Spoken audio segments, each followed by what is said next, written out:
areas of influence and expertise, all stakeholders in no particular order. Let me start with Mr. Santosh Kumar Mal. He represents the policy side in the education ecosystem, and he's currently the chairman of the Kendriya Vidyalaya educational system. We also have Shri Navin Mittal, who is an IAS, and again, he represents the policy side. And we are going to talk to them about how they see educational policy, infrastructure, how grades are calculated post COVID with technology assimilation. Welcome, Mr. Mal. Welcome, Mr. Mittal. We also have educators. You cannot talk about education without the educators being there. We have Miss Rekha Krishnan, who is the principal of the Vasant Valley School, which is one of the best schools in Delhi. And, welcome, Ms. Krishnan, for being here. And I am aware that your school has been using technology like other schools to impart education to students. I know it is a Wednesday. Wednesday is off for you. So thank you for making time and being here. We also have Ms. Rupa Chakravarty. She's been an institutional builder also. She's been associated with the Suncity World School in Gurgaon from the inception. And she's the director of the Suncity World School, and she's built a fantastic school in Gurgaon. Welcome, Ms. Chakravarty. We also have Ms. Nivruti, who's the country manager for Intel. And as we talk of technology, Intel as a company and as a product engages with the school community in a big way. Ms. Rai, welcome to this discussion. And we look forward to your inputs on what is the role of technology going forward and what you are doing as a company. We also have another institution builder, an entrepreneur in Mr. Rustom Kerawalla. He's built the VIBGYOR institutions. Welcome, Rustom, to the panel, and I'm sure you'll bring a perspective of how you look at it as an entrepreneur. We also have Mr. Kulshrestha, who started an edtech company long time back called Extramarks. It's very popular among students, and possibly it was popular before this, but like all edtech companies, it's seeing a huge growth. Welcome, Mr. Kulshrestha, and we look forward to your inputs on how edtech companies are looking at what's happening. Last but not the least, we have Ms. Nanaki Chadha. She's a sports and performance psychologist, and she look at the impact this new normal is having on students, teachers, institution leaders. So welcome, Ms. Chadha, to this panel. And last but not the least, the co-curator and our partner, Charu Malhotra from Primus Partners is here.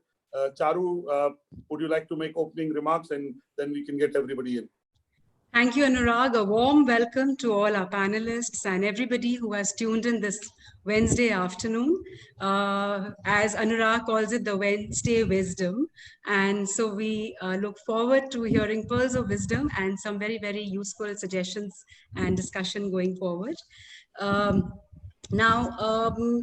This whole unprecedented crisis, this situation, really got all of us to put our heads together. We've been working with governments, we've been working with industry, what can be done. And new rules of distancing have presented a learning challenge. We cannot suspend learning, so the classroom needs to has already shifted to the homes in several schooling systems. But there's a fair bit of uncertainty on when can schools resume regular classes when they reopen after vacations. This has required us to devise new ways and to recalibrate teaching and learning styles. So we are compelled to adopt remote learning modes.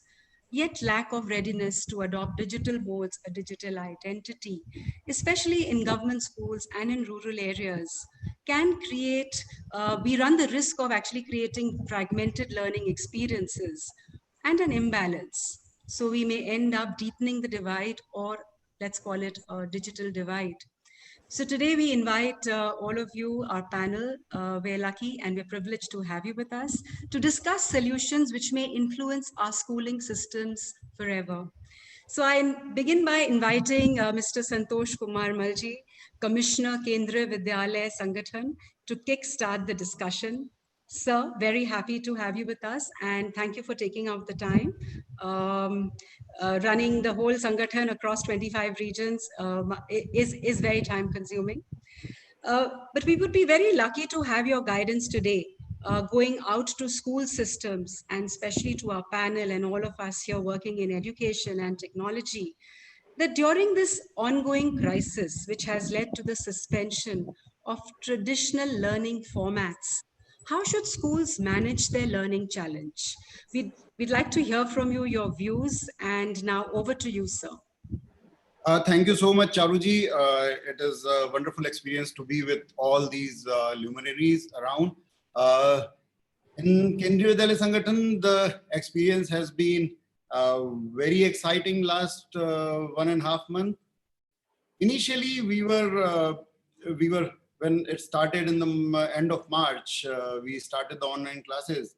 Then the concept of online classes per se was not very clear to many of our teachers, though our teachers mostly belong to the urban locations.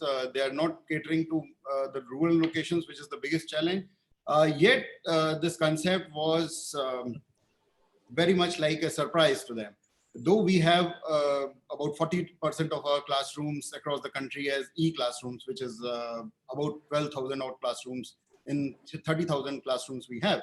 Those are e-classrooms. We have our digital devices and all those things which are going on. Yet doing it in a remote manner, digitally, without devices, without internet at times, was a real challenge. As I speak today, my 90% of teachers and about 85 to 90% students across the country, they are undergoing the facility of online classes. Thankfully, we have been able to overcome the problems, initial problems. Having said that, this 15% which remains, this 15% students which remain, they are also in Kendriya Vidyalaya Sangathan, about 2 lakh children.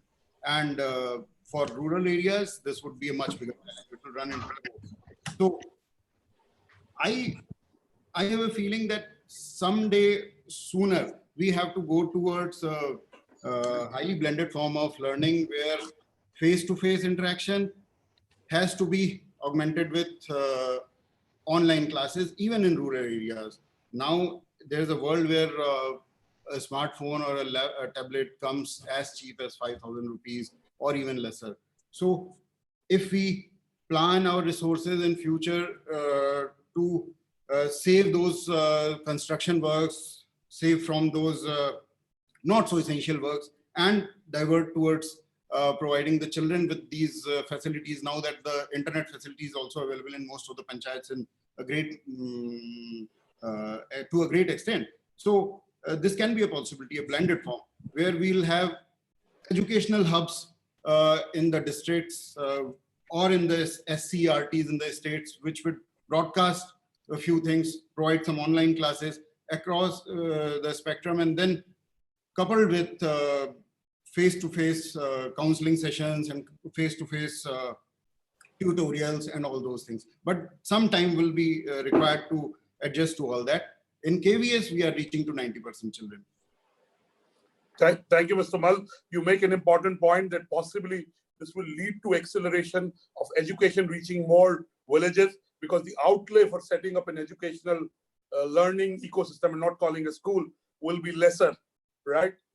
In terms of possibly not needing a physical space, not trying to build a building. So, we'll come back to you how the outlays for education at a district level, at a rural level, will be redistributed, right? If that's a fair question, we'll come back to you on that. Well, Dr. Batra, the best one person to answer that question would be Navin Mittal, sir, because so he's going to Navin ji. Charu, we're going to Mr. Mittal. Charu has a question specifically for Mr. Mittal. You're on mute. We're not, yes. Charu, you're on mute, I think. So no problem. Navin ji, you can start. Give us your opening comment. Sorry, that was my bad. I was on mute. Good afternoon, sir. Mr. Navin Mittal ji, how are you? Good afternoon. I'm fine. Really good pleasure to be here. Right. So this is one of the most, hot topics. Everybody's been talking about proctored examinations and assessments. As Commissioner Collegiate Education and Technical Education at Telangana, we would like to hear your views on how feasible are online examinations likely to be in higher education? And there's been a lot of talk in the press, in discussions around this, especially to deal in the COVID crisis. And you also foresee higher education institutions bringing in more interventions which are linked to the NAC weightages as a result of the adoption of digital tools during this period. Over to you, sir. I mean, there are two parts to it, I would say. One is basically a response to the crisis, and two is how we can use the experience and learnings from this for a long-term change or transformation in our education system. If you look at the examination system per se, and whether we are ready for online examinations in next couple of months for the present semester or the present year-end exams, my plain answer in universities and most public institutions would be no, because if you have to have online examination, you have to have access to devices and internet across the board, and that is something which is really lacking. Santosh was just now talking about experience of online education in Kendriya Vidyalaya Sangathan. I can tell you that we are also we had a very different experience in terms of online education. And it was a pleasant surprise for us that most of our faculty adopted online education in a big way. So if you look at our statistics, about 92% of our lecturers in government colleges took online classes almost at the rate of 2 to 3 classes every day in the past last 1.5 months. But if you look at attendance of the students who were attending those classes, the average of that was about 28 per class, compared to something like 55 to 60 students in a class, in an average class. So average percentage was about 60%. And when we really looked at the reasons, the major reason was that most of these students lack devices, and because they come from such backgrounds, especially in the remote rural areas, access to a smart device is a big problem. And second was also access to internet and cost of internet, because streaming live videos meant that the internet bandwidth which is available gets, or the data availability which is there, gets gobbled up very fast. So they have to incur a huge expense in terms of accessing the content. But since it is a crisis, we had really no other way but to go in for this. Now, coming to the exams, you need to ensure that every student is able to take the exam. So if that is the case, then it is impossible to do that now.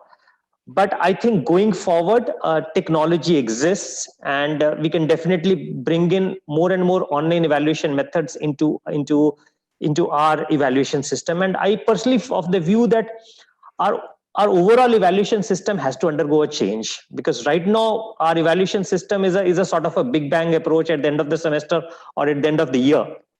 I mean, that doesn't really help, because the focus there is more on rote learning, and students are made to cram the curriculum to appear for those year-end or semester-end exams. So I think the real transformation will happen if we can adopt concurrent online systems along with whatever teaching goes on, and that would be the real transformational change according to my point of view.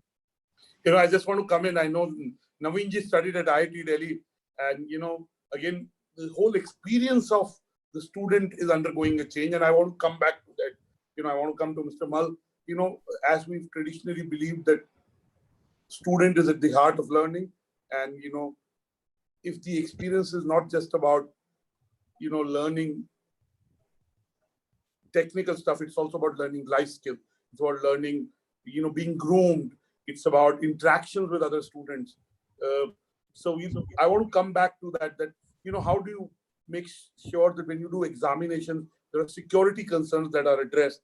Because, as we know that especially at a college level, there is sometimes cheating. Okay, my parents both have been academicians. By the way, my mother was at a CRT and my father was a principal of a government college in Gurgaon. So, they would tell me as a young kid that, they're dealing with the menace of how cheating happens. So technology can enable cheating. So how do you make that foolproof in terms of it being secure and the whole sanctity of examination space. So we'll come back to that.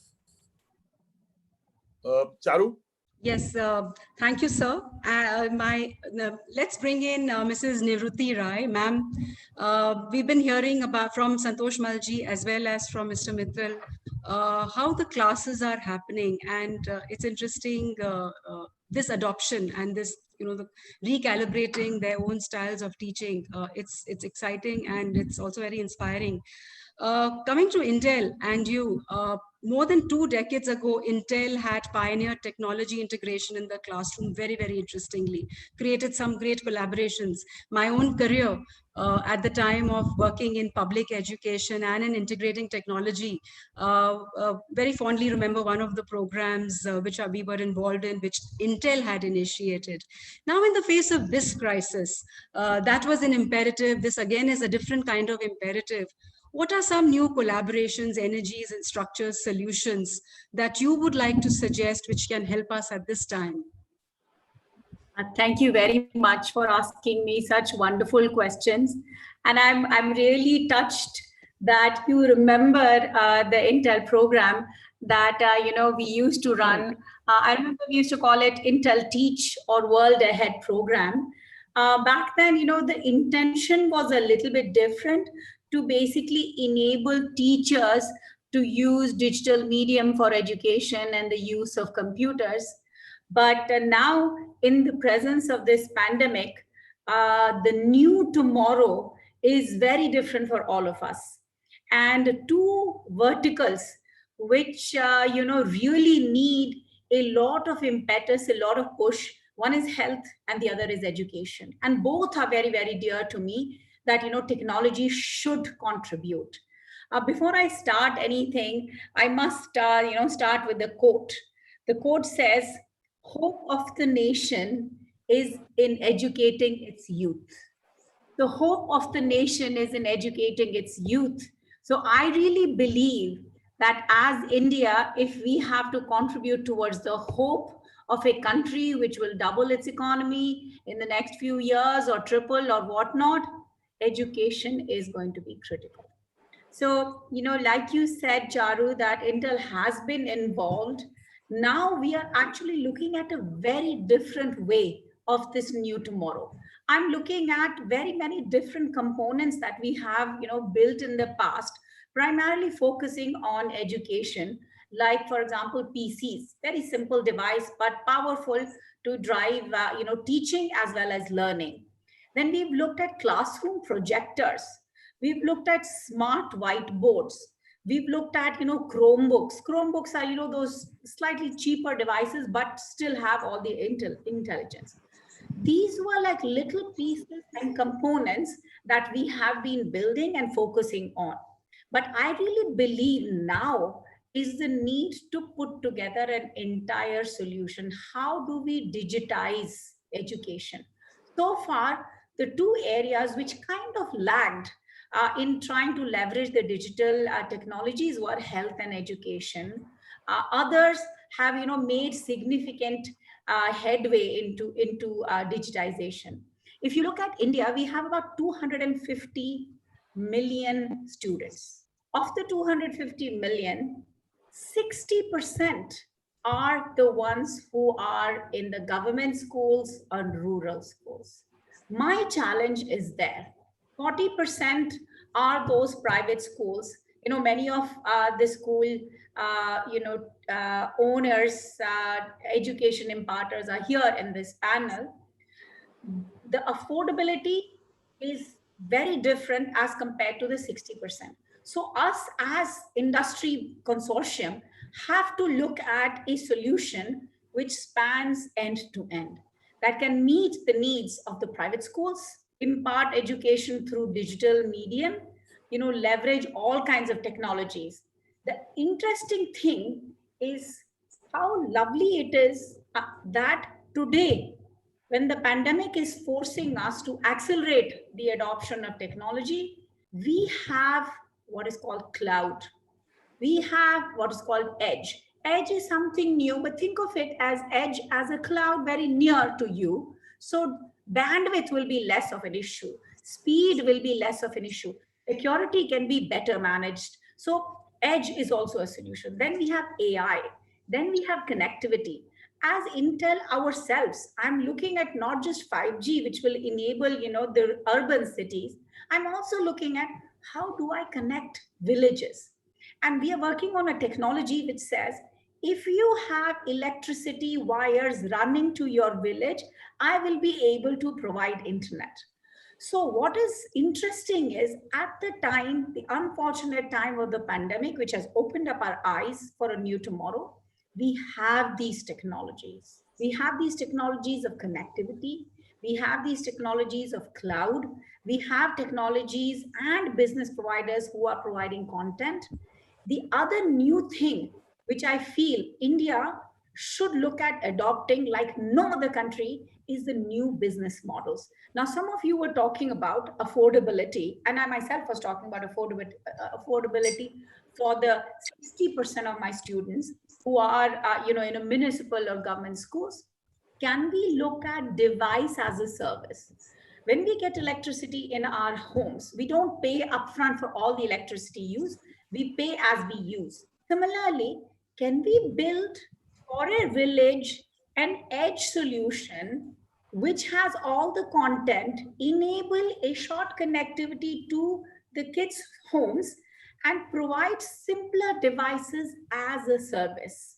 So what we as Intel and many of us in partnership, the policy makers, the schools, the content providers, I think now is the time we need to come together and build a solution. Each one of us can build a little piece, but that's not going to meet the needs that the students are suffering today. It's so sad that, students have to go to the next class without being graded. So it is really important for us, all of us, to come together. We come up with solutions, technologies, the government comes up with policies, then the education providers are trained. So we train the trainers to leverage this new digital medium. I also heard about examination. There are ways you can leverage microphones, you can leverage cameras, you can build interesting cameras around your device and have the child be monitored while the examination is happening. So technologies are there.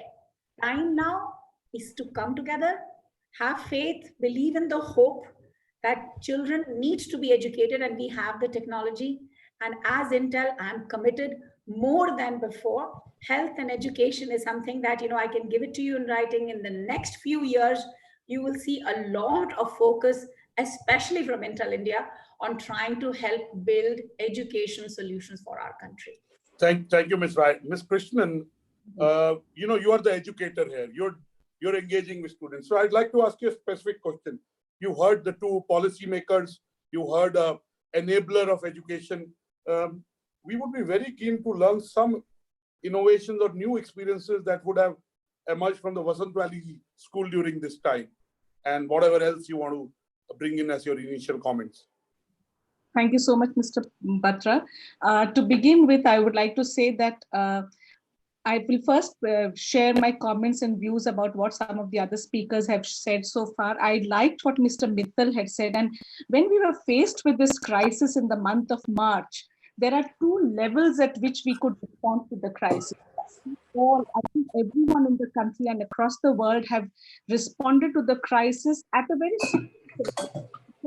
As if we were faced with a sink or swim situation, we had to be there to be relevant, to help to ensure that our children continued learning. So we went into overnight, almost all of us moved into the online platform. But whether this online platform works or does not work, what does it do to the minds and emotions of the children is something that we have not even factored in so far. That privilege, that system will be available to us only a few months, few years down the line, when we see the impact of this huge online presence that our children had to go through. So there is a very quick response to the situation, which is urgent, which is important. We need to, it is like firefighting. We were firefighting at that time in the month of March, and we fought that fire very efficiently. But in the process of fighting that fire, did we create other fires, or is there a danger of creating other fires that might be lurking behind in our children's lives? We don't know. We really don't know. And that kind of assessment, whether this is a transformational change, what impact does it have on the minds and hearts and emotions of our children, is something that we as educators have to very, very importantly bring into our equation. I would like to make a comment on what Mrs. Rai said about education being important, because India is at the cusp of becoming this large economy where our GDP will perhaps go up. Education is not there to help our GDP grow. Education is to train our mind to make leaders who will take high quality decisions. We are looking at are we looking at the use of technology or internet or whatever else you want to call it from a very myopic lens, that, okay, the teacher cannot be present in the school, the students cannot be present in the school, so let's bring in a lot of technology and we will bombard our children with information. Information is available for them with or without a teacher. They press the button and they can get access to this information. That technology, that edge classroom, AI is important. I'm sure there is a world for that also. But if I'm talking about school education, it highlights the fact that we don't need technology. There is a lot of things that schools do which technology will not be able to do. So a school teacher's role has got highlighted in this pandemic, that a school teacher does so much more than teaching addition and subtraction and multiplication and calculus. A school teacher helps children to form relationships, to deal with a crisis, to deal with an emotional setback. Those kind of situations, will technology be able to bring that in? Will technology be able to help us assess the emotional health of a child? I don't know, because as far as knowledge is concerned, learning is concerned, it is very easy. It is available at the press of a button with everything that we are doing. And I just want to give an analogy over here. When I was thinking about this seminar, I thought about my child. When my child was born, and he's a big man now, many, many years ago, the kind of time we took to nurture him, to make the children walk, all of us, it takes a year and a half, and even now, no matter what age our children are at, we still have to be there. But look at the calf of a cow or an elephant. They're born and they're required to walk. But that doesn't mean that just because the calf of an elephant is walking, I don't even know whether there is what is an elephant's baby called? A baby elephant. Just because the baby elephant is walking, it doesn't mean that he's independent or she's independent. Sure. So just because we as an educational community have walked this bridge of being an offline kind of a model largely to being an online model today, it does not mean that we have the skills. We as teachers perhaps don't have the skills. Our students don't have the emotional maturity to deal with such long hours of online presence. So we should not think that we become this elephant calf and we are all walking, trudging along the way, and we are patting ourselves on the back and saying, hey, good job done, etc., etc. We still need that support, and we need a lot of hand holding now. And that can only happen when all of us have the luxury of time to sit back, look at these times that we are all going through and say, hey, we made this mistake. Hey, we should have perhaps slowed down, or we should have done a little more of this. The other thing that I want to put on the platform over here is that this pandemic and this digital classrooms that we are talking about has made the divide in our world much more stark than it was. Not only do we see migrant laborers walking on roads, and we see them in Gurgaon, where I live, on the highways from here to Faridabad, but the divide between two sets of students becomes so stark. It is not only a divide that you have a device or you don't have a device. If your parents are busy working and you are in class 4, you are 8 years old, your parents, if your father or mother is a doctor, she has to go to work. She will not be able to help you log on to a classroom. So that divide of privilege, of position also becomes even more stark for our children. It is not only a divide of you have the internet connection, is it expensive, is it cheap? Of course, that is a huge divide. But apart from that, the access to children also becomes more easy or free flowing if your parents are in a privileged position. So there are many levels of divide. At a macro level of this huge divide, we might be at the cusp of a great economic slump facing, but we are saying that India is a young country. We will see it will reap dividends in the economic field from this from this, because we have such a young population. But are we not looking at what is it doing to the hearts and souls and of the children that we are dealing with? That is very, very important for me as an educator.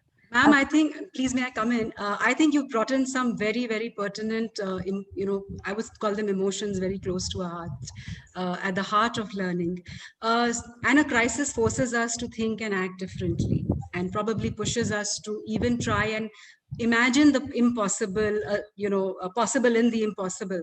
So something that, can you just leave us with a thought, something that probably emerged from Vasant Valley, some innovation, some new experience, which we can, our audience can also carry, away with them? So we've done a lot of things, and I'm sure all schools have done it.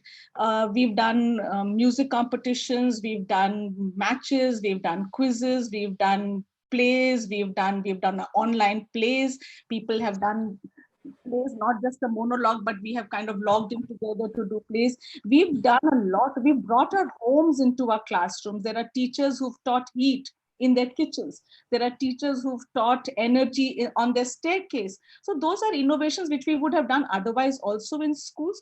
But we spend a lot of time. We have a class in our schedule where the class teachers just sit and chat with the children. Once a week, the teacher sits and has a chatting session, so that we will not discuss padhai, we will not discuss academics, we will not talk about what concepts have you learned or not learned and what homework have you done or not done. We will just talk about life. So we will have a jamming session on the online Zoom class, etc., etc. So I think we've done open house. We've conducted an open house with parents, and we are in the process of doing it right now as I speak. My teachers are meeting a lot of parents online. So we've done almost everything. It's almost as if the whole school is running on an online platform. And within it, we have been able to collaborate. I think the one thing that comes away from this experience is that in this world, it is collaboration and collegiality which will work, and not competition. It is not competition, but collaboration, which is the way forward. We have seen it while learning about Zoom classes. We all kind of said, I don't know it, I don't know it, I don't know it. So how do I do it? So it is that coming together which is so beautiful, which is, I think, I'm sure all school heads have faced that in their experience, that in their respective schools or their workplaces also. Thank you, ma'am. That was wonderful hearing. And I just want to add there that, I want to support what you are saying, both as a parent, as a human being. As virtual becomes important, the value of touch and feel becomes even more important. So the experience of the teacher being face-to-face with the student, being one-on-one with the student, building life skills will become even more enhanced. So what I hear from you is that possibly in the future, there'll be a hybrid model. It's not either or. And I agree with you. Our cover on Monday is called the 3C economy, the caring, collaborative, and contactless economy. So I fully agree with what you are saying. And at this point, we want to bring Mrs. Rupa Chakravarty. You heard an educator, a teacher saying what she said. She's the principal, but she's also a teacher. She's an administrator. With the classrooms having shifted to homes, how have the teachers responded to it? She talked about what the teachers did. And, what is the it suddenly happened. So the teachers didn't have a level of preparedness for it. It was kind of suddenly thrust onto them. So tell us your opening remarks, and you could comment on what others have said, but specifically on how teachers have responded to it, and how do you think they will reorient, retool themselves for this hybrid future that Ms. Krishnan talked about? Thank you, Dr. Annurag Batra.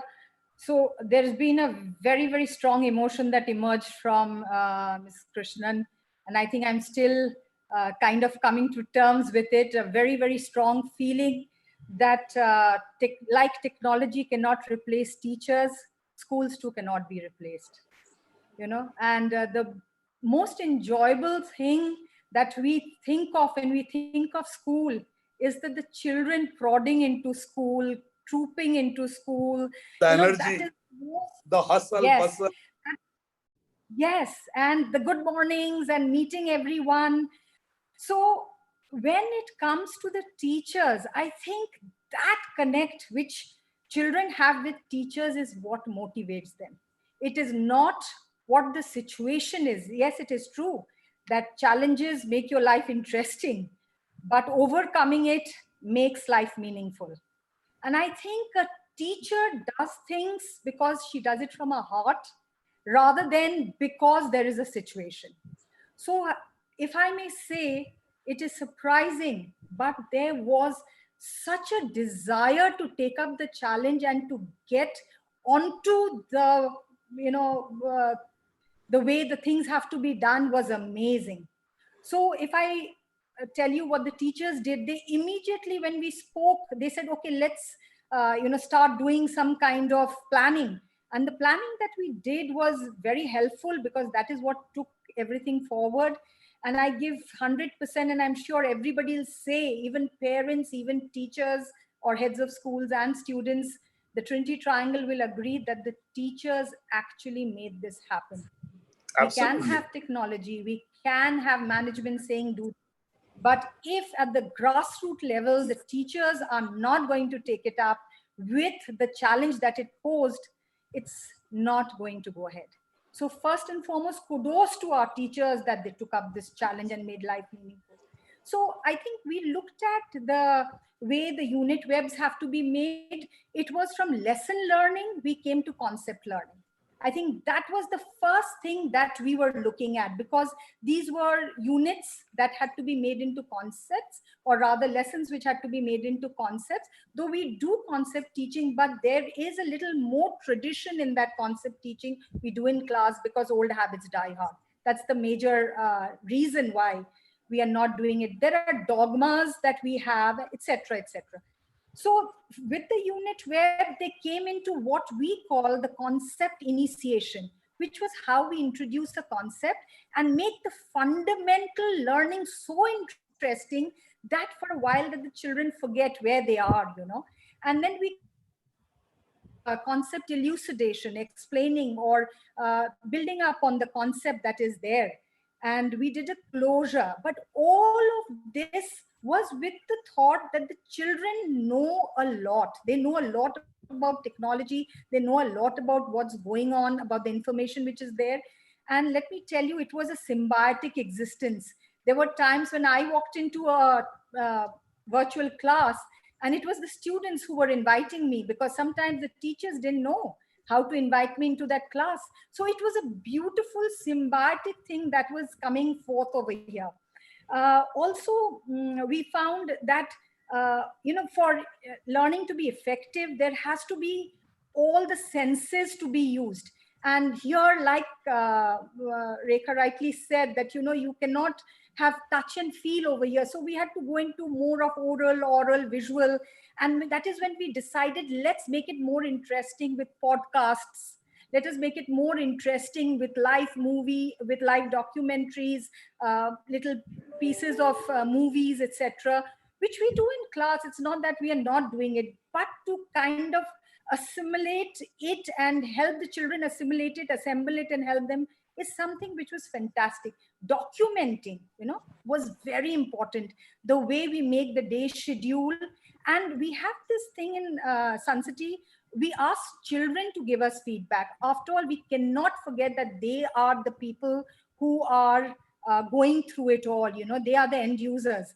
And so in one of the things that we got, feedbacks we got, we heard that we are not having enough interactiveness. And that's when I talk to parents on a day-to-day basis, to get feedback. And one of the parents complained also, that we need more interactiveness. The students said, this parent said, and that's when we decided, and I spoke to another parent who said, ma'am, why don't you use Padlet? And then since the last 15 or 18 days, we started using Padlets, where we have little breakaway sessions, and the teachers have, the way they've adapted all this is like, fish maybe to water. Like fish takes to water. Yes. Duck into water, yes. And so, and then creating assignments, assessments, fantastic. I mean, the way they have done it. The only thing which I strongly believe in, and which Rekha has said as a teacher, where is the humane aspect of it? And that is the hug the, making them feel that they are loved, wanted, and are we teaching them enough life skills? Because they are only within the limit of their homes, where they see very few people. We know that experiences make education. Books are not the only reason why there is education. Where is the experience? If a parent is being anxious, the child is growing up with that anxiety for a month and a half, for 2 months.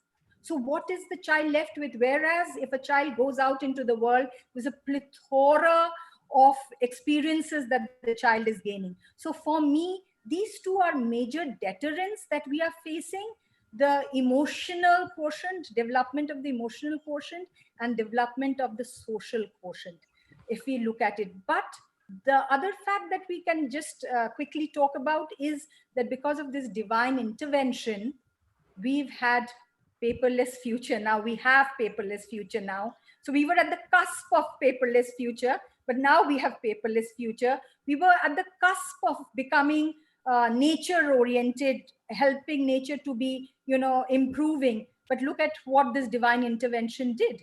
It actually made us, made sure that nature became perfect. I'd just like to end with these two lines for the time being, is that, each morning when I wake, I ask myself how I can succeed. I know by doing I achieve, but by giving I receive. And that's what is not happening. Beautiful. Yes. Dr. Chakravarty, it's always very, very interesting to hear you They're speak. poets. They're not teachers, they're poets.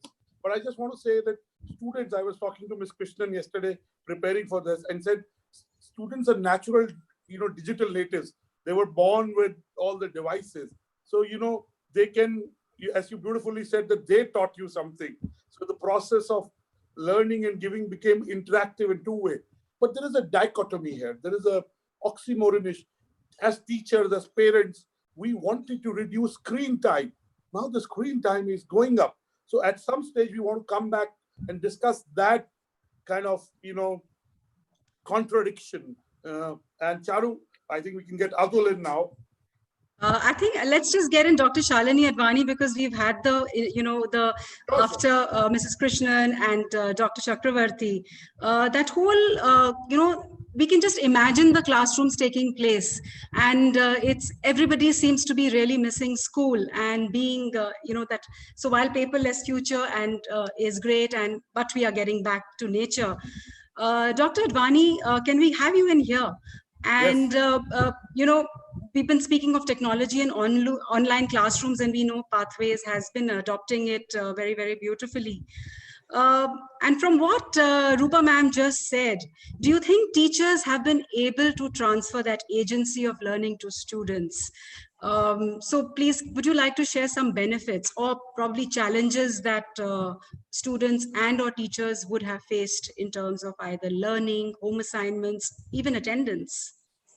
Sorry for it. I'm going to be a little bit of a devil's advocate here. So we know that there are huge problems and disadvantages with what is happening now. There is the digital divide, and that is basically a question of hardware and infrastructure. There is the emotional quotient gap, and there is very little that can totally solve that. But like many schools, we too have moved, as Rekha said, moved school online with music or dance or mindfulness sessions or assemblies or all of that. But I think this is a cusp moment for education. And if we don't look at what are the learnings we are getting out of it, we are going to be really missing out on a very important moment in the whole discussion on what education should be. As Dr. Batra said, what we're doing is looking increasingly at a world that's going to be blended.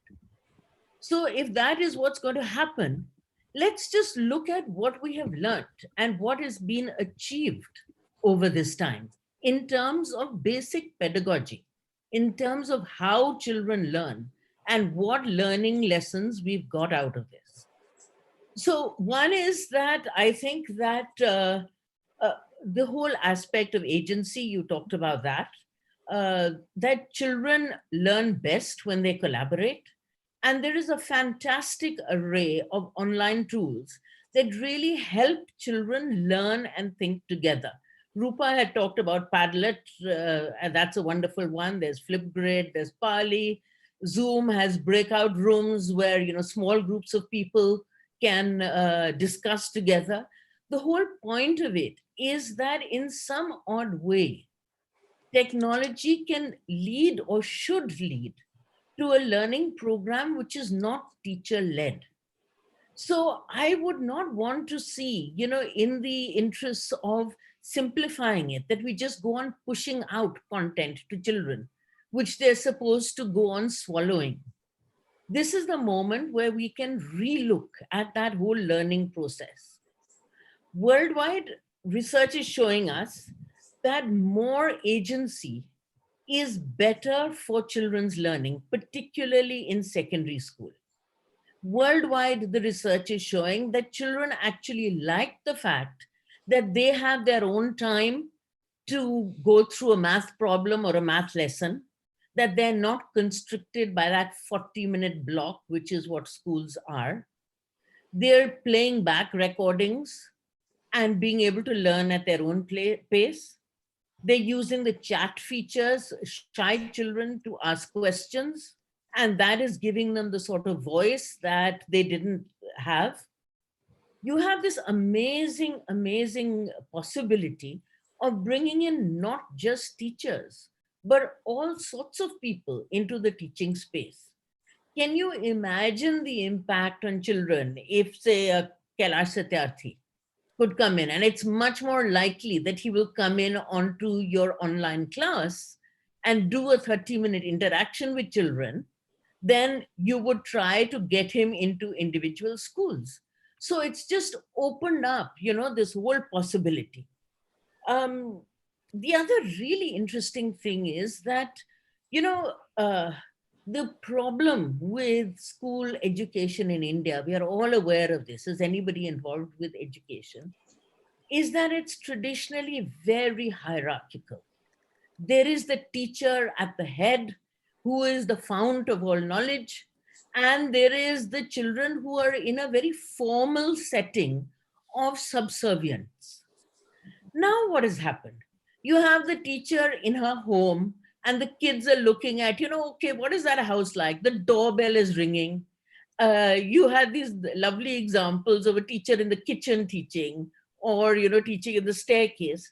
Now, look what is happening with that. It's breaking down that formality, the rigidity of that relationship. It'll allow a questioning of that structure. And of course, children know more about technology than teachers, and all teachers have these experiences where a child will say, no, miss, press this and then you'll get that. So you're also having a reversal, you're having a breaking down of that structure, which is really very valuable. And then there is the whole teacher training aspect, which has become so much easier and of course is so crucial.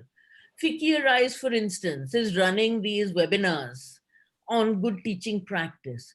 And I've been astonished that 3,000, 5,000 people registering for them, teachers around the country. So there is this whole hunger to learn, which is somehow we're being enabled by all of this. So of course, I don't want education to move online. I'm not promoting that. But I'm also saying there's a whole lot that we can learn. And there are many, many other lessons on assessment, on what feedback should look like, how teachers are able to interact with children. Many, many educational lessons which we can learn out of this time, and which I really hope that we will take forward as we go ahead into what I'm sure is, whether we want it or not, going to be a blended future. Thank you, ma'am. That was, sorry, Annurag, go ahead. No, that was fantastic. What is beautiful about, I think I do 2 webinars with very high profile and super experts, if I may call them. You're like super duper. And the perspective that you each one are bringing is like a, in a necklace, you have different pearls and they fit in beautifully. Isn't it, Charu? right? Absolutely. It's one of the most engaging webinars I have been part of. So I'm really happy. And that's why there's so much interest. There are already 21 questions, and there are school owners like Mr. Sushil Dutt Salwan and many others who've logged in. We already have 21 questions. Great. So let's get Mr. Atul Kulshrestha in. And with Dr. Advani's comment that while she's not promoting online, but then there are valuable lessons to be learned. And how can we use this as a tool, a platform, a mode of communication, an enabler? Kulshrestha, would you like to just share your experience that while we have witnessed a gradual shift towards online education over so many years, currently, in your recent experience during this COVID, how much of a push has this crisis created when it comes to choosing online platforms?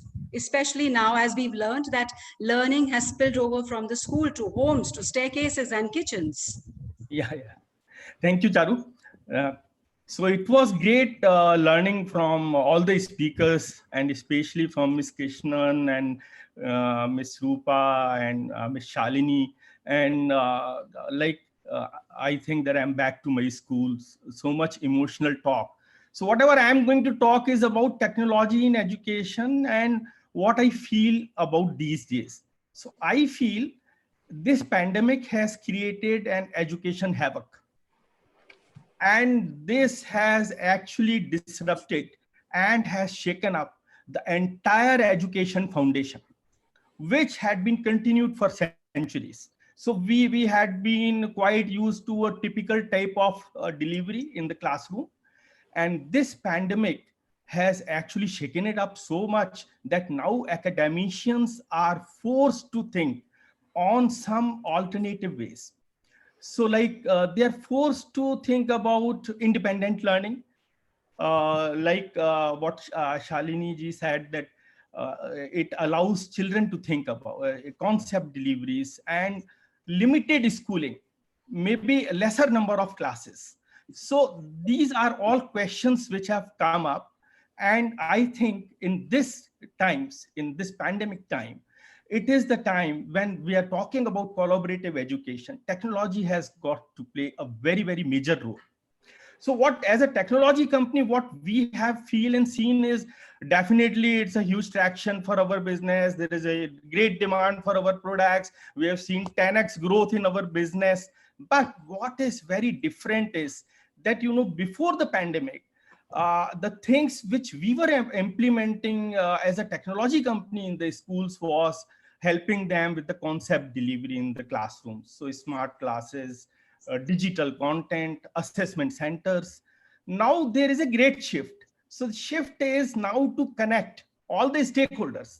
So the stakeholders are the teacher and the school and the students and the parents. So how to connect them through technology on a platform. And is it about the Zoom meetings? Is it about a business-like meeting with the children? I feel not. I feel it has to be more about learning outcomes. It is more about assessments. It is more about giving homeworks, taking the homework back, etc. And I'm very happy to tell you that as a technology company, Extramarks always thought through this. And we always felt that there is a need where we need to bridge the gap between the school and the home.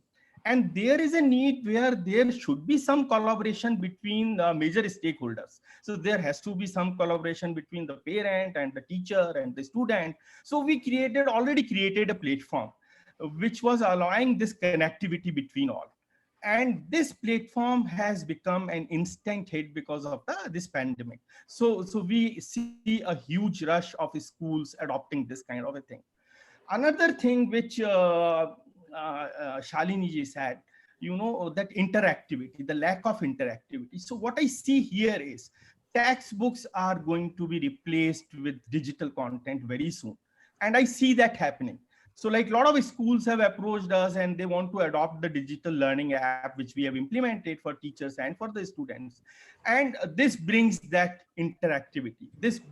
That breaks that monotony of getting the wall-to-wall learning. You see, what is happening is that so everybody is feeling so great, everybody is feeling that they have implemented technology, but the feelings are very different. it cannot be a wall-to-wall feeling. It has to be more than that. And that only somebody who is focused only on education would be able to deliver.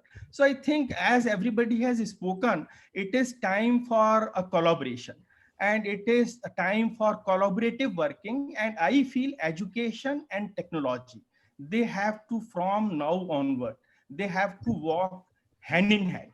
And I don't see that we are going in for the older times again very soon. So I think this is going to stay, and there will be much more learnings even for us. But we are implementing all the changes, all the feedbacks which are coming to us from this. And like everybody else, we are also in the process of learning. But yes, we are very proud that we have implemented something which is very useful to schools and teachers and students. Very great. Good to hear, Atulji. And I think, yes, you're right. It's creating a havoc. And on that, let me get in Rustom. Rustom, with the huge, ecosystem of schools you run, the VIBGYOR group of schools, and that will probably bring a very mixed, myriad kind of experiences across student, teachers, different kinds of homes, families. And as he said, as Atulji also said, bridging the home and the school. Would you like to share with us that, given that there might be challenges, like we said, access to devices, but one of our speakers said and digital devices, device. yes, digital devices. Digital device. But as one of our speakers said, device is not everything, but there are problems of content or connectivity for digital remote online learning, whatever you may call it and whatever mode you may select. Some practical solutions coming from you that you would like to suggest for schools, and since you run your own school system for large school systems and learners all over the India to tide over this current learning challenge that we are facing. And I just want to say, Rustom, I want you to be real. Again, you have a certain class of students that come to you. I'm not sure you think about I'm sure as a true change maker, you think about everyone. And I want to come back to Atul. As the online education pie increases, will the affordability of online education be larger? So will the pricing of ed tech become more affordable? That's something I want Atul to think about, and I want to come back to you on that. Rustom, all yours. Yeah, thank you. So I have been fortunate that I've had an exposure to the VIBGYOR group of schools, as well as we are dealing with a lot of students in the remotest of areas in India as well as in Africa. And therefore, I can see on this panel also a lot of people coming in from diverse backgrounds. Like you have Mrs. Rekha, Krishnan and Mrs. Rupa Chakravarty talking about schools, the emotions and those sort of things. When there is a good part of the world that does not have a school per se and does not have a good teacher to take care of them. I think, fortunately, I come with that background, so it gives me that perspective on both sides. Frankly speaking, this pandemic, though unfortunate, in my opinion, has been the best thing that has happened as far as the education industry is concerned. Online education, and let me be very specific, it will have to be blended, it will have to be digital. It's not only online, but a good part of online education, I think, is extremely critical for the development of the nation, of people, of individuals, because that's the only way that you can reach out to them. Sure, definitely, there would be some downsides. Not everything is perfect. Like some of the panelists spoke about the emotional bond, the social bond and stuff like that. But I think if one looks at it holistically, education reaching to a lot more people is far more important than the few aspects that were spoken about, the softer aspects that were spoken about. We talk about the digital divide. I feel that with time, the cost will come down and this divide will be reduced. It will no longer be a divide. One of the panelists spoke about watching hordes of migrants moving who may not even have access today. And of course, a very prestigious school belongs to a different world altogether. But I think technology, online education is, once it gets down to those people who today do not have it, and I don't think that's very far off. So I think this entire pandemic has been an opportunity, and it will be a game changer. Yes, getting people educated will finally have its impact on the GDP and stuff like that. But finally, it comes down to developing the people. And I believe that education would be the solution for almost everything. Rustom, I want to ask you a question because you're towards the last. Now, you build schools, and because I engage with Vinesh and he keeps telling me about your plans. Now, if you had to invest an X amount, would you invest it in a physical school still? Or would now the priority change in investing in more technology, more creating that experience online? What would you do with your investments? You're an entrepreneur, an educator, but you're also an entrepreneur. Technology, definitely. Yes. Technology. And what would be the shift? Suppose if you were putting earlier 80% in physical infrastructure and 20% technology, which is what has been the trend in past, how would it change? And would also your geographical focus change? So one, definitely it would be a very, very high percentage would be on technology. I feel from an infrastructure perspective, there is more than enough infrastructure which is inefficiently used. So I don't think for a good amount of time there would be any requirement of infrastructure. It's just how do you use it more efficiently? How do you use it more optimally? So, I mean, typically the same building that would house, say, 2,000 students today or 1,000 students today, using the blended model, that same infrastructure would take care of about 10,000 students. So I don't think infrastructure is necessarily the way to go. It definitely would be on the digital. Of course, that's also infrastructure, the technology and the digital infrastructure. As far as the geography spread is concerned, I think technology is the only way that we'll get to the remotest of places. You bring the world to them online. You make everything that's there, that's available to them, that has somebody that has nothing.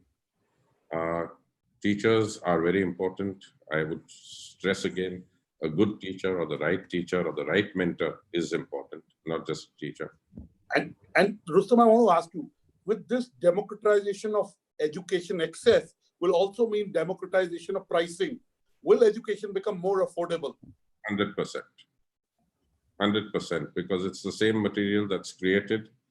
Of course, in a collaborative manner, it would be shared, it would be curated, but that would go through a far more larger number of people.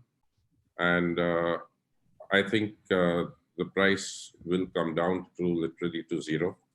I know that it's not something that when you don't pay for something, you don't appreciate it.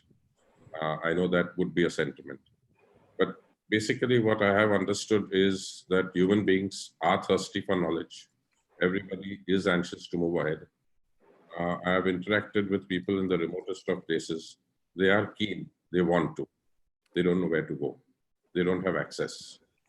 So I think once that access is there, in their own interest, and indirectly, obviously, the nation benefits and the community benefits. That's it. I think we'll come back to you. Nanaki is waiting. Nanaki, Charu, let me ask that question to Nanaki. Nanaki, you're the youngest. Possibly you passed out of a college, school, probably in the recent time. You're possibly a digital native or close to a digital native. You understand, you heard every stakeholder. You heard an entrepreneur in Rustom, he's created institutions. You heard Kulshrestha, he's created an ad tech company. You heard two policymakers. You heard three educationists. So tell us, what's going through the minds of students? How do they deal with the new normal? What are the feelings that are pent up? What should teachers do? So give us a peek into what lies ahead and how each stakeholder can deal with it. And I want to focus mostly on students and the teachers. Absolutely. First and foremost, thank you for having me on the panel. It's an absolute honor and I've got to learn so much from everyone. So the first thought when the lockdown happened, and the first thought that I had, because I did my undergrad from Delhi University, and that time none of my studies were digital. It was all handwritten notes. And the first thought that came to my mind was, how are students in public schools and universities actually dealing with the whole lockdown and transition? And what I would say is, when we have these conversations, one, for population, that we often leave out are persons with disabilities or kids who have intellectual disabilities. So, or specially able, as we call them, they're specially able. Absolutely. So I feel students and teachers, of course, are dealing with a roller coaster of emotions, but even students with intellectual disabilities, and there are a lot of emotions in terms of anxiety, but also anger, frustration to a certain degree, and a lot of restlessness. Because anxiety, restlessness. Exactly. And unlike all of us, possibly the students are seeing this disruption for the first time. I may have seen a disruption in my life. Rustom may have seen. Atul may have seen. Navinji, you are younger than us, but I'm sure you've seen disruption. Mr. Mal must have seen. But the students, the young adults, as I call them, whether my children, it's their first disruption of a real kind. What are the emotions? As a psychologist, if some students have kind of sought your counseling, give us some, real stories, give us some real anecdotes. Yeah, so having a discussion with students, the common emotions that they are dealing with is anxiety, is restlessness, because there's been a disruption in their routine. From a very high active lifestyle, there's all of a sudden they are stuck at home, can't go out to play, can't meet their friends. So there is also a sense of... And the school experiences, for example, my kids would like to go in the school bus and not by car, because the school bus is fun time. Similarly, school is fun time. So that experience and that fun has been taken away. Absolutely. And I feel at this point, like you spoke about kids, the younger kids, it's very important for even teachers and parents to really understand where that anxiety is creeping in from. And talking to kids, the questions that they have are, when will this end? When will we have a solution? When can we go out and play? So while they are connected with their teachers, online classes, but the other aspects of their routine, for instance, their sleeping pattern, are they eating properly? And exercise, like I mentioned, are extremely, extremely important for the psychological well-being of students as well as teachers. And I feel the first and foremost thing is that parents also are anxious, but how are they behaving in front of kids so that their anxiety is not transferred onto the children? Also, I feel as teachers, parents, and students, we are focusing a lot on the aspects that are not within our control, which is absolutely understandable and valid. But we need to make an effort and shift our focus on things that are actually within our control. So like having a new routine. So a routine will actually provide them with a sense of purpose, motivate them on a daily basis, and also reduce the internal negative dialogue that's taking place, which is resulting in anxiety. So Nanaki, some suggestions or some tips for our teachers? I mean, and being a performance and a sports psychologist. And for parents, yes. So I would say first and foremost is to identify the dialogues that we are having, the thoughts that we are having, rather than pushing them away. And not judging them. Exactly. And accept them as what they are. They are just thoughts. They are not reality.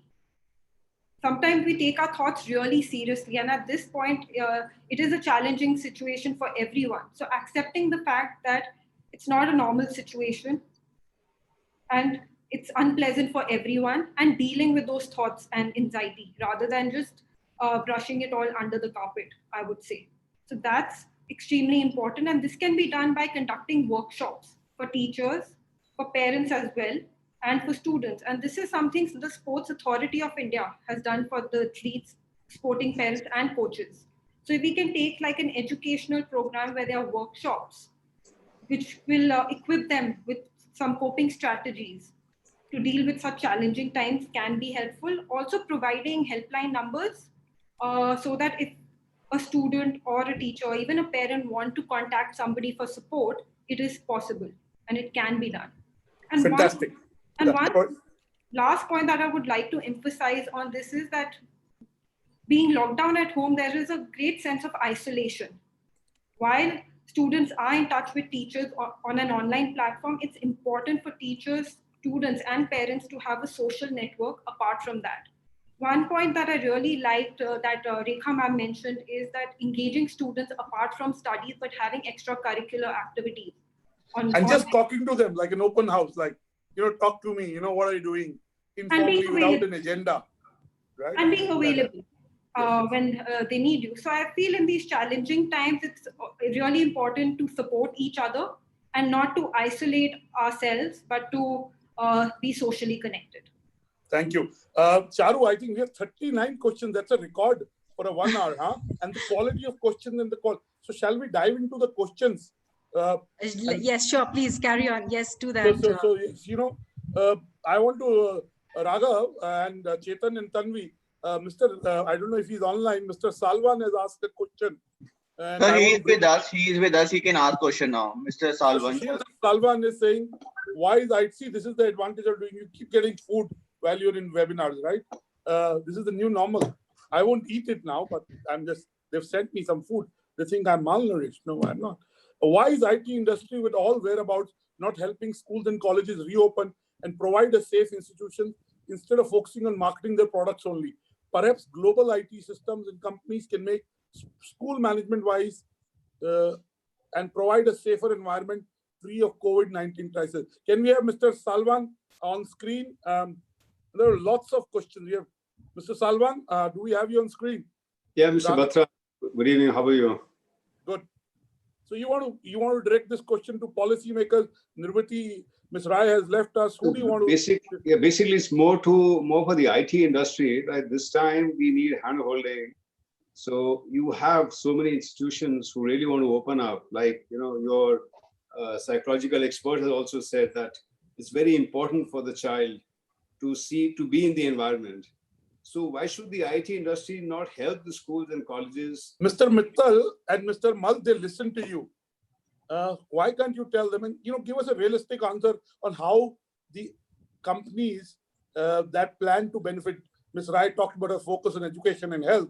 So because you deal with all these stakeholders in technology, Mr. Mal and Mr. Mittal, can you answer Mr. Salvan's question? Yeah, Annuragji, so see, these can be solutions which are kind of where we depend on the CSR nature of some of these companies. Those companies, many of them I personally know, they're doing their bit in the education sector, but that can't be the solution. I mean, this could be to add to whatever is available. We can always access, and I think IT companies are also, in my personal experience, are willing to help. But that can't be the complete solution. A complete solution has to be something which is funded by the government and by the people who are using it. In the sense, who are going to actually use the platform, schools and then the students and the parents who are going to be part of it. And Mr. Mal? I would like to add to what Navin ji has said. These IT companies can help us in developing platforms. They may also in future help us in working when these PPP models, if they come, for developing all those district level or SCRT level hubs where things would be broadcast, or if that idea materializes. As for today, many IT companies have offered their platforms for free to us. Many companies, I have not named them here, but most of them are offering it for free these days. It is there. And what Mr. Salvan has raised the point why they are not going and working for containing COVID. I have a feeling many of them have already done their bit in supporting the work of government in controlling COVID also. Good. So now there are 41 questions. I'll take another question. You answered this question. Now, is this a question Prachi Chandiramani from Bangalore asked? In your opinion, and I want to put it to Ms. Krishnan, Ms. Advani, Dr. Rupa Chakravarty, in your opinion, when ideally should schools and universities reopen. Manu Mittal asked, education has always been a human touch and so has been learning as a whole. Then how can pandemic will be bringing a major change in the way education is imparted? Bhavna Chatwani says, with a paradigm shift in education and educational tools, what are the skill sets that will be needed by our children to become employable in the world? Prachi asked another question, should vocational courses start right from primary years? So, you know, I'll get Ms. Advani to come in and ask. Pooja Bose, she's the head of some school. She said, as a head of school, I would like to know about Edge and Chromebooks. How much is the expenditure? Ms. Rai is gone. And then, you know, the Rakesh Kumar says, in this pandemic lockdown, approximately 50% students are not being covered by syllabi due to connectivity or device problems. How do we deal with that?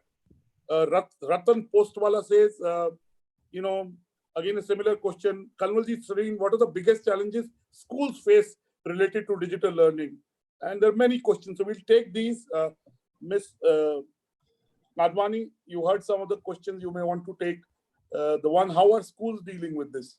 You did share your opening remarks, but.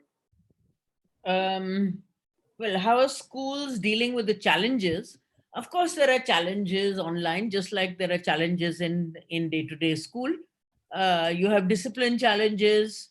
You have children coming late into online classes. And there are all processes that... Do you still scold them? Well, we have a system which where they are not allowed to automatically come into the online class. You can actually lock an online class. They have to wait in a waiting room. So there are various processes by which we can. Yeah, I know. I'm talking to my kids and they say, no, we have a class, we have to go. So they understand the kind of importance of being on time, and they take it as seriously as attending a physical school, you know. Yeah. You know, and again, I'll say that there's a lot of evidence which is showing that the quality of learning has not been compromised with online learning, at least of subject learning. I'll keep it at that. That there is, teachers are not dealing with classroom management issues. Children are coming in time, that there is an element of focus, which is what happens in a sort of face-to-face way, because the teacher is right there in your face. And that is creating a sort of connect between teachers and students, which is actually quite unexpected. So let me stop with that. But I really... You know, there are two questions I want to ask Atul. Manas Patnaik asks, what two big changes will ad tech companies come up with, including a different model for the existing one? And I want to Manoj Chawla asking all the head of institutions, online education for the next few weeks is mandatory as there is no alternative. Would education in school not bounce back to the regular classroom-based model, unlike higher education, which has much more mature audience? So are we, for the year 2020, currently witnessing a shift? Is it permanent? So he is saying either Ms. Krishnan or Ms. Advani or Mr. Chakravarty can answer that. And, you know, Josna Tyagi asked, and that's for Nanaki, how can I look into the eyes and understand that my student is unable to understand because something is disturbing him or her to focus on the concept? How do I peep into the heart of my student through online classes? And there are lots of comments. We've reached 44 questions and lots of comments. So Atul, will there be a change in business model? And if yes, what would it be? So as I told already, Annurag, I had already answered this question, you know. So before the pandemic, the focus was to equip the school with the technology. Pricing. Now, so pricing, you know, depends on the market. You see, we are a commercial organization. Sure. So you know, like government looks at everybody, we looks at accessible markets, you know, and the pricing is a very natural and very common phenomena of the market. So it depends on the supply and the demand, you know. So it will be changed definitely, but it depends on how the traction is, how much to supply, what is the cost of delivery. Doesn't depend on only us. So if somebody increases the price of internet, somebody increases the delivery prices or some platform prices, you know, ultimately the cost. But as your volumes grow, it should result in a unit price. Yeah, There will be there more is an players in economics. EdTech. Yeah, there has to be an economics behind everything, you know. And I know Dr. your Batra, connect can I with. ask one question or make one comment? Yeah, please Because go I'm ahead. itching to do that. That we have this challenge of infrastructure, etc. The only way around it, I'm going to have to say, is if we have government funding for infrastructure development. And Including technology. Of course, you will have Atul say that this is um, a market which is driven by market needs. That's his job and that's his role. But it is the role of government, surely, to at least provide the basic platform of infrastructure, of bandwidth, of devices for teachers. And we can't get away from that if we are going to take education ahead in any way. You know, the government has to do it for the Kendriya Vidyalayas, the government institutions. So private sectors that are independent in some way, autonomous, self-sustaining, are possibly have the resources to do this. Possibly. Yeah, but if the groundwork is not there from government, then where will Atul sell his product to, even at a cheap price, to the KVs or whoever? My question is very rightly answered. So I have nothing to say. Yes, I want to go to Ms. Rekha Krishnan, and then I want to close the panel, come to each one. Ms. Krishnan and Ms. Chakravarty, lots of questions are saying, will we go back to our old behavior? If the corona goes away, will we go back to our old behavior? Is this a permanent change? What is permanent and what is not permanent? Let's on an optimistic note, let's say in next 3-4 months, we find a vaccine, we're able to deal with it. Miracles do happen. Governments are working, doctors are working. So tell us first, Ms. Krishnan, what is permanent and what is not permanent? Ms. Rekha Krishnan, do we have you? Yeah. Myself. So I think what with the vaccine coming, the medicine coming, with scientists and doctors at work all over the world, I think I'm hopeful that the virus we will be able to deal with the virus in a very, very holistic fashion. And we should be able to go back to our schools. But I think the presence or the importance of online education, of sitting at home and learning, will also play a very large, significant role in our schools going forward. We cannot go back to the old model completely. There will be a new model that will emerge post coronavirus, and that is going to be, which will see a large presence or importance of the online, because we've seen what Intel education has done. We've all got smart classes, we've used technology in our rooms, but we've never ever used technology at the scale that we have done today. And I think that some component of that will work, because as Shalini was saying, what has happened with the online classes, especially for our older children, their attendance is phenomenally good. The focus is brilliant. Yes, there are issues about discipline, etc., but attendance in the higher classes, in classes 9, 10, 11, 12 is good.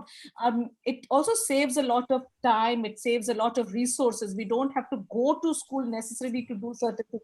We have to change the way we think. We think, if I don't go to school, I cannot do this. But we have all functioned without going to that building. So I think the new model is going to be a different model. Hybrid. It will be hybrid, but I think a large part of the old will continue to stay. I think. Thanks. I hope so. I hope so. And, you know, at this point, let's take closing comments. Nanaki, we brought you last. I want to ask all panelists one prediction for the future, and what will you contribute to the new paradigm? Nanaki, we start with you, and then we'll go around the house. So I personally feel there's a... Your name is Nanaki, not Nanaki. Nanaki. Okay. I would say one big thing, and I think in the future that needs to really be contributed to the education system, is the well-being of students, which when I was mind, body, soul. Yeah, and when I was in school and college, that was something lacking, I would say. Although we do have counselors in school, but a lot of kids are hesitant to go to them. Not that they need to have a specific problem. So I think we need to also break the stigma that sometimes you just need to go and have a chat, so that whatever stress you have, it's like an outlet who went out. What you're saying, well-being and emotional well-being will be even more important as students spend more screen time and physical good old relationships shrink, right? Is that what you're saying? And what will be your contribution, Nanaki? I would want to collaborate with schools, organizations, wherever I can play an important role, and just support even teachers, students, and parents. So I feel. Thank you so much, Nanaki.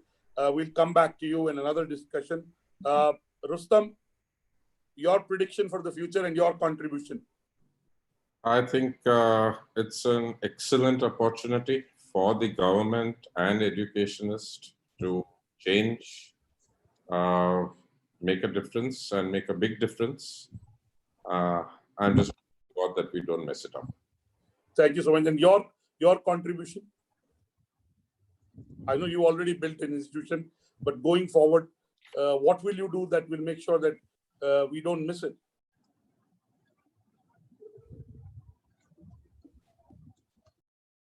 And we don't have Rustom. So Atul, one prediction for the future? So future looks like the same to me. So I see the business models changing now, as everybody has discussed here. I see schools may increase their capacity by enrolling more online students. I see them spreading throughout India. Maybe Vasant Valley goes everywhere. Maybe so you are not restricted to a place or a building. This is my imagination of a future. And, Fantastic.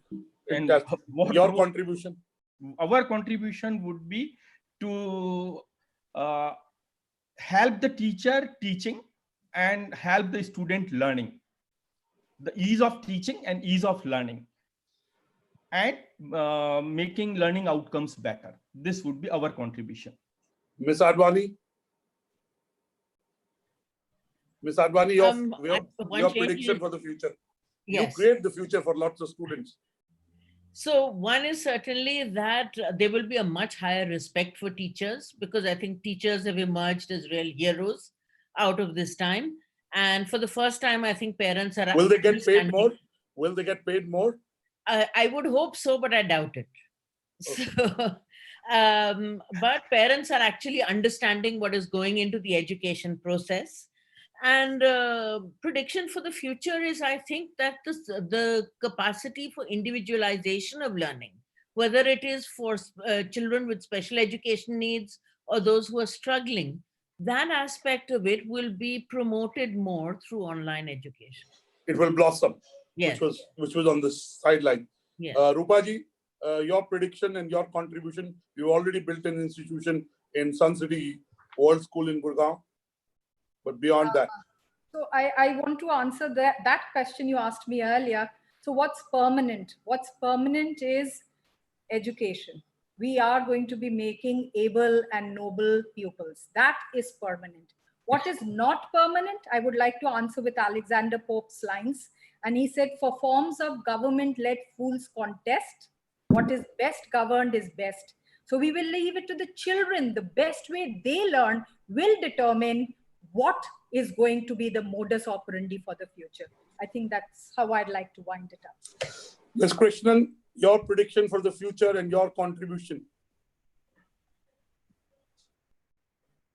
Ms. Rekha Krishnan. Sorry, I keep muting myself. So I echo a lot of what Shalini, Dr. Advani said, that I think there is huge, the respect for teaching as a profession will go up, and I hope people will realize that there is an economics, like Mr. Kulshrestha saying that it's all about demand and supply. If the teachers become more in demand, I hope the salaries and the payments to teachers will increase. But I think the prediction will be that teachers will get greater respect in the world. School education will be looked at more critically, and the minute people start looking at education, school education, teaching more critically, I hope standards will go up all across the world. Because I think this is something which has often been put on the back burner. Right now, education and health has been put on the front burner by COVID-19. And because it is going to be put on the front burner, quality will improve across the world. Mr. Mittal? Yeah, I think I see it in two ways. One is, and especially in the higher education sector, shift from being information providers to actual learning, because our system has been more about providing information which is already available. So this shift to actual learning is what I see going to be rapidly happening. The second thing is more and more personalization of education. So you actually target everybody individually. What one-to-one Advani also said, yeah. In the sense, what is of my interest and what is what I think is important for me in my career is something which I can actually personalize. And I see it happening more in the higher education sector than in the school education sector, because school education sector is about so many other things rather than just simple personalization of education. Last but not the least, Mr. Mal, we started with you, we end with you, and Charu will sum up the discussion. Mr. Mal. Thank you, Dr. Batra. I want to go with Rustom Kerawalla ji, and I have a feeling we'll see a time when the remotest corner of the country and the remotest child out there will have access to the best of education through this online learning. And as KVS, we would like to have a role in that. We already are in the role of base setting organization for many districts, and we have done handholding for the state government schools in the past. We would love to do that. Thank you. On behalf of BW Education, we have 54 questions we can't take. If they're relevant, we'll send it one-to-one you. Charu, it's all yours for wrap up and do a gist. So what I see for the future is we're all going to be ready for change. We'll be more open to change. The naysayers will go down, and we'll be more, we want to experiment more. The second strand I heard from today's discussion is collaboration. We've all worked in our silos. We are very territorial about our areas of work and very egoistic. Professional egoism creeps in. But I think now we will work together as one force. And as Mr. Mal said, PPP, public-private partnership, in its truest spirit, will get the impetus. Thank you, everybody. And we have these questions, and at leisure, our teams will go through them, and we'll be very happy to share with the panel a list of these questions and chats. Thank you. And as Charu says, it's been fun collaborating on behalf of BW Education with Primus partners. We'll do a Wednesday Wisdom with educators and learners. And next week on Wednesday, we have the Future University, the University of Future. What would it be? So I look forward. If you have an interest, you can tune in, and we'll really bring experts and stakeholders. And BW Education and Primus partners every Wednesday will bring to you the Wednesday wisdom from all you educators and leaders. Thank you. God bless you, and keep making sure that we get the right kind of manpower, talent, values, and the right kind of leaders that you will create through your efforts. God bless you. Thank you. Thank you. Thank you, Dr. Batra. Thank you. Our pleasure. Thank you. Thank you. Thank you. Thank you.